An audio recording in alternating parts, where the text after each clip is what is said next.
Hello लोगोफोर, नै 12टानि संलायबाय आंहा अमा बेदर आलु, ओमफ्राय जोङो पनिर संबावलायबायसो आङो।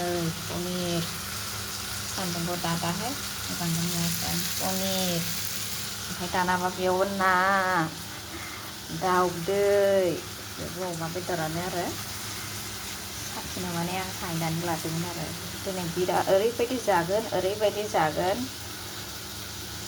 आङो बोसोरसेनि जाखानोसै आरोना लोगोफोर, बोसोरसेनि जाखानोसै आं।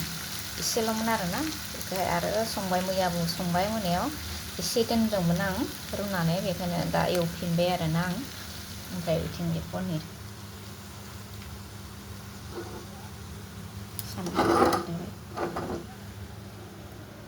पनिर आरो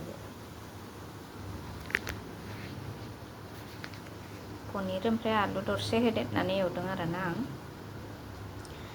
ओरैबायदि जानोसै नङा लोगोफोर, एकदम माने आं मास मोनसे बेदरखौनो मोनजाफेराखै आरोना, ओंखायनो दा जानोसै दै लोगोफोर।